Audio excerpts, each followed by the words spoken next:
योगी ने अखिलेश को फिर चटाई धूल, संसद में निकाली सपा मुखिया की हेकड़ी। 2027 को लेकर बड़ा प्लान तैयार, बीजेपी ने सपा की उड़ा दी धज्जियां। नमस्कार, आप सभी का स्पेशल स्टोरी में बहुत बहुत स्वागत है। मैं हूं परवीन जी। यूपी के सियासी दंगल में अभी वक्त है, लेकिन ऐसा लगता है कि सीएम योगी ने सपा मुखिया अखिलेश यादव को छठी का दूध याद दिला दिया है। पहले 2022 में सपा को मात दी, अब उपचुनावों में खून के आंसू रुला दिया।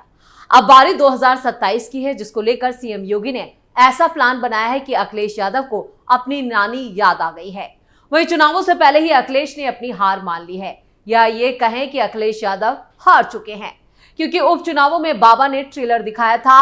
अब 2027 में पूरी फिल्म दिखाने की तैयारी कर ली गई है। यूपी में बटेंगे तो कटेंगे के बाद सीएम योगी आदित्यनाथ ने एक बार फिर संभल हिंसा और बांग्लादेश का जिक्र करते हुए बाबर और डीएनए की बात कर सियासी पारा हाई कर दिया है। सीएम योगी के इस बयान को 2027 में होने वाले विधानसभा चुनाव के एजेंडे से जोड़कर देखा जा रहा है, जिससे साफ है कि यूपी का अगला चुनाव भी सनातन और धर्म के कार्ड पर ही लड़ा जाएगा।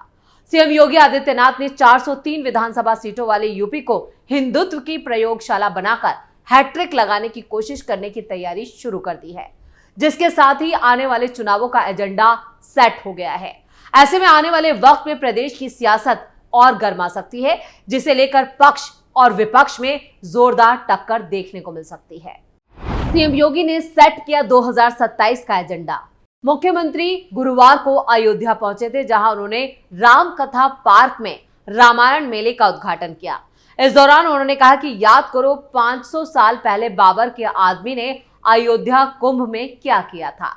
संभल में भी यही हुआ और बांग्लादेश में भी वही हो रहा है। इन तीनों घटनाओं की प्रकृति और उसमें शामिल लोगों का डीएनए एक ही है। सीएम योगी के इस बयान के जरिए हिंदू वोटों को एकजुट रहने का संकेत दिया और साफ कर दिया कि वो बहुसंख्यक हिंदुओं के सहारे ही चुनावी रण में उतरेंगे। बीजेपी जहां आने वाले चुनाव में धर्म कार्ड के सहारे आगे बढ़ने की कोशिश कर रही है, तो वहीं दूसरी तरफ समाजवादी पार्टी के पास पीडीए यानी पिछड़ा, दलित और अल्पसंख्यक का कार्ड है। लेकिन इसमें भी मुस्लिम वोटों को लेकर समाजवादी पार्टी और कांग्रेस के बीच खींचतान शुरू हो चुकी है। दोनों दल एक दूसरे को मुसलमानों का सबसे बड़ा हितैषी दिखाने में जुटे हैं। इसकी एक झलक हाल ही में संभल को लेकर देखने को मिली, जब सपा सांसद धर्मेंद्र यादव ने संभल के बहाने कांग्रेस पर हमला बोला, तो 4 दिसंबर को राहुल प्रियंका संभल के लिए निकल गए।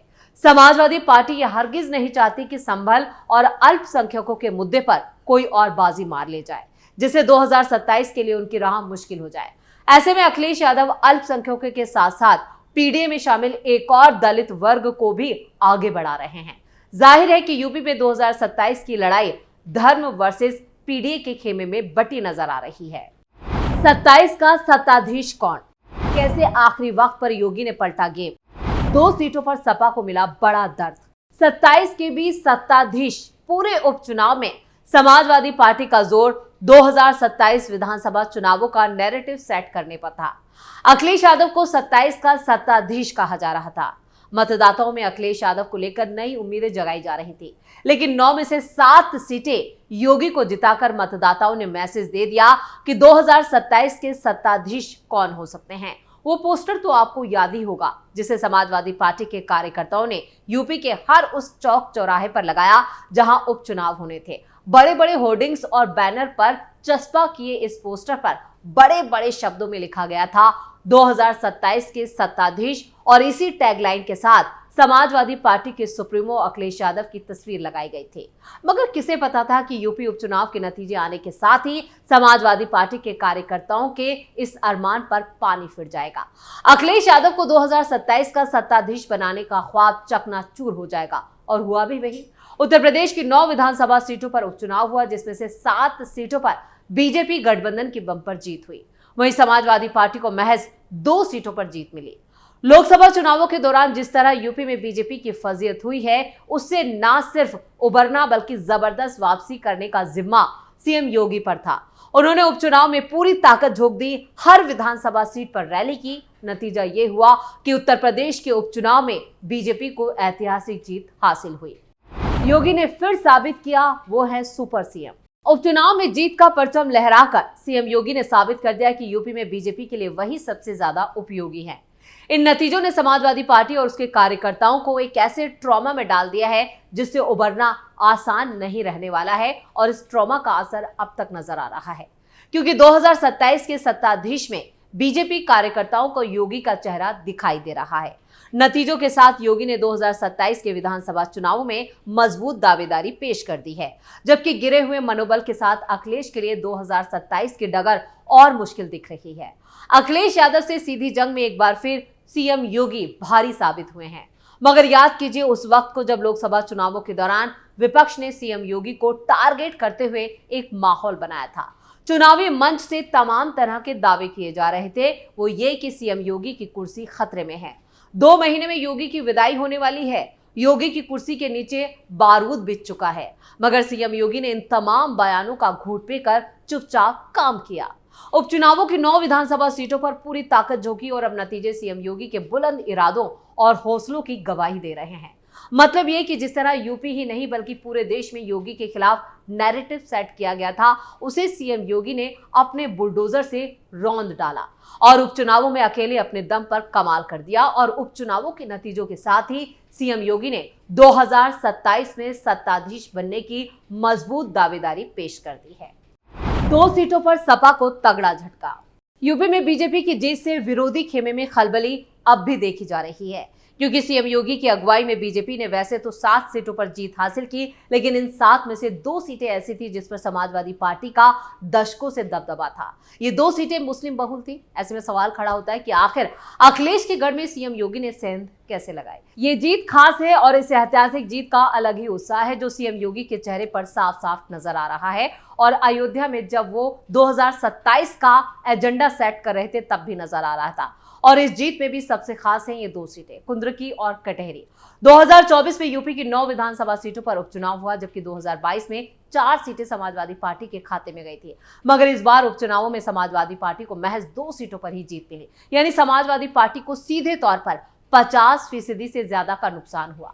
अखिलेश यादव के लिए जख्म गहरा है, लेकिन सबसे गहरा है कुंद्रुकी और कटहरी में समाजवादी पार्टी का हार जाना, क्योंकि इन दोनों सीटों पर समाजवादी पार्टी का दशकों से दबदबा था।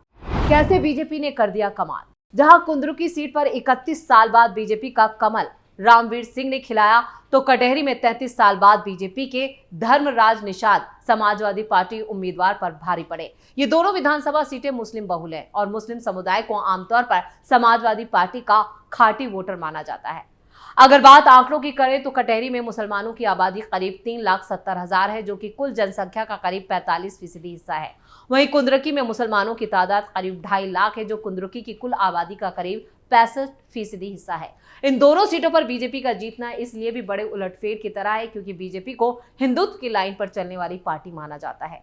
सीएम योगी आदित्यनाथ खुद हिंदुत्व के फायर ब्रांड नेता है, लेकिन इसके बावजूद वहां कमल खिला।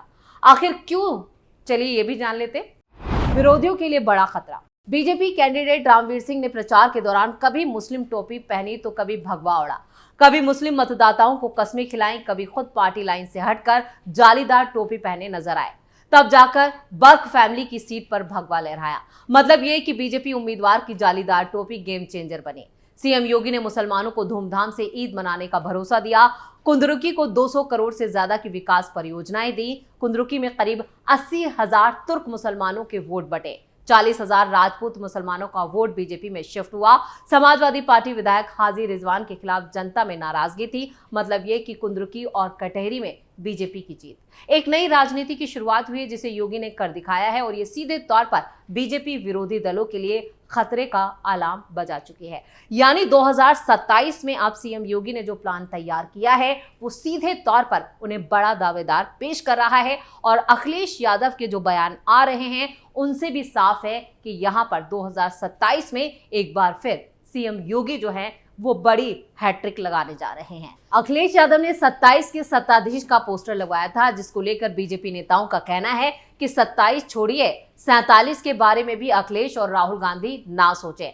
जब तक भारत विकसित और विश्व में नंबर 1 नहीं बन जाता तब तक बीजेपी कहीं नहीं जाने वाली है, क्योंकि बीजेपी का साफ कहना है कि 2024 में विपक्ष ने फेक नैरेटिव, झूठ और साजिश करके लोकसभा चुनाव में ज्यादा सीटें यूपी में हासिल की। वैसे हरियाणा और महाराष्ट्र में जिस तरह से एनडीए गठबंधन की शर्मनाक हार हुई है और जिस हार का सामना करना पड़ा, उससे साफ है कि 2029 में भी विपक्ष की जीत के कोई आसार नहीं है। वहीं यूपी में 2027 को लेकर बीजेपी और सीएम योगी ने अपनी जीत को पक्का मान लिया है। विपक्ष में हार के बाद जैसे मतभेद उभर कर सामने आ रहे हैं, उससे साफ है कि विपक्ष अब पूरी तरह से निपट चुका है। तो स्पेशल स्टोरी में इतना ही। वीडियो कैसा लगा कमेंट करके अपनी राय जरूर दें। वीडियो को लाइक करें, शेयर करें और कैपिटल टीवी को सब्सक्राइब जरूर करें। नमस्कार।